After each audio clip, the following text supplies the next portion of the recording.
I have two products. One of them is a stool that's made of Baltic birch plywood, and the second one is having a table that's made of different planks of wood joined with a simple steel key.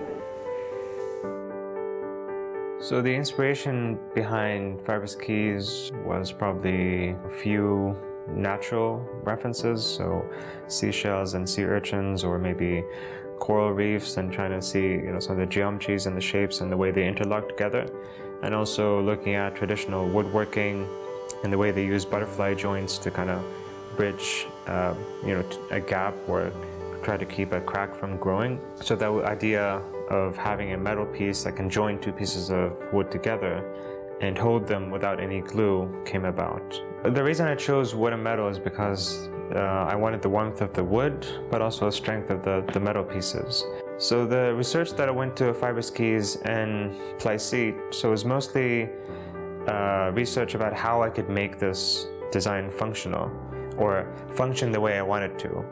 Taking that sketch idea and seeing if that my theory or thesis about how the two pieces of wood would come together in fiber stools, for example, and whether that metal piece would hold them. So the idea was to have a dark wood with like a light metal polished piece, or like a light wood with a dark key, and trying to mix and match those pieces. Design process and testing out the joints, I realized that first of all the cells have to be smaller so that they fit within standard wooden planks, instead of trying to join pieces in order to serve the design. So the design kind of changed because of the requirements of the material. So the shape of the keys also have to be redefined and spread further apart, because the closer they were together, the thinner the piece of wood is going to have to be.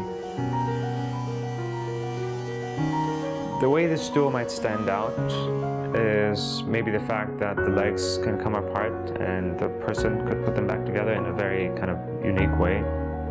So the legs are slanting and the connection is at the top of the seat. Usually it's down at the bottom because that's where it's most strength, but the way I designed it is that you can still have it at the top and give it the same strength. It was to give it a shape that would make it look handmade.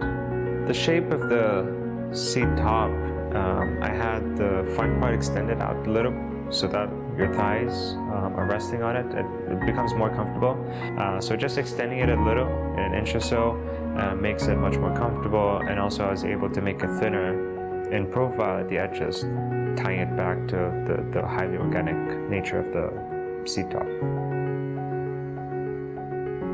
I have two pieces. One is natural and just clear coated. The other one is the same seat top, but that's stained with a kind of clear black coat so that you can still see the rings and have it speak a different kind of tone against the steel legs, so a darker seat top versus a lighter steel leg.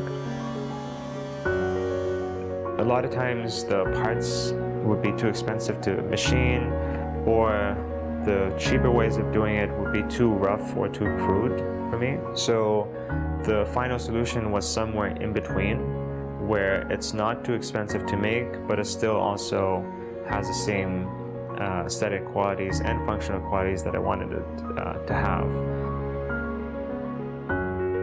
I think the main experience for the user would be just putting it together and enjoying putting it together, and only taking 5 minutes, adjusting everything together without a diagram, without a sketch, and you have a finished piece that's sitting.